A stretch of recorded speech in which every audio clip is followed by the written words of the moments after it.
West is in London. Let's turn our attention to Syria now. This hour, people across Syria expect to hear from a former military officer who condemned President Bashar al-Assad.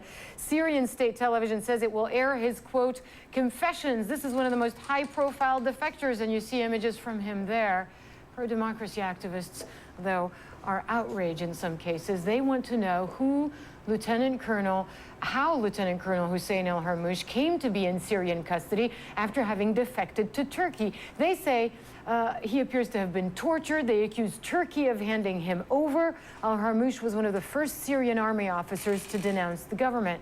Let's get more insight on this. We're joined from Doha, Qatar, by Blake Hounshell. He's managing editor at Foreign Policy magazine.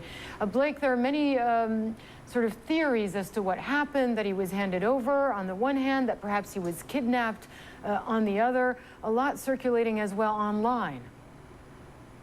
Yeah, absolutely. And I think your colleague Ivan Watson was in Cairo and asking Turkish officials there if they knew anything about it, and they said they'd never heard of this guy. Personally, I strongly doubt that Turkey would have done something like this, which has really gotten Syrian activists up in arms. These are people that are risking their lives. They're terrified of being turned over to the Syrian government and tortured, which is what's happened to tens of thousands of people who have been taken to Syrian prisons. So if he wasn't, the same, I was going to say, if he wasn't handed over, then what could have happened in this case? Well, one thing that he apparently told people was that he was going to meet a Turkish security official, and that's why there's this suspicion. However, it's perfectly possible that this was some kind of false flag operation by Syrian intelligence, impersonating a Turkish security official in order to lure this guy out. But the point I want to make, Hala, is that this is a revolution that's been overwhelmingly peaceful, and to the extent that it succeeded, it's because protesters have, sworn away from violence. There have been incidents of violence, to be sure, but the people who are organizing the protests don't necessarily interact with or trust the defected officers. They don't necessarily know who these people are or understand their motives completely. All right. So, of course, there are fears as to what might happen to him, to Husein Harmoush, now that he's back in the custody of the regime after having defected, and we're waiting to see what state television airs in terms of these, quote, confessions that it's promised from Harmoush.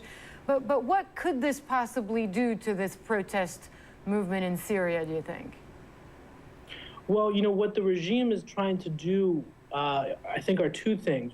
One is to just scare further defections, scare away officers from even considering leaving the military. Mm-hmm. But they also want to score a propaganda victory by painting the protesters as tools of Israel. Apparently he's going to go on TV and say that he was part of this conspiracy with the Israeli Mossad to kill a Hezbollah military leader a few years ago.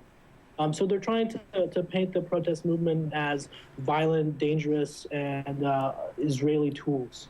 Thanks very much, Blake Hounshell. We'll see how much credibility, what the reaction is there from ordinary Syrians as well, once we're able to see that video, that, quote, confession that state TV said it was going to air from this defector. Blake Hounshell is the managing editor at Foreign Policy magazine. Thanks very much. Well, football.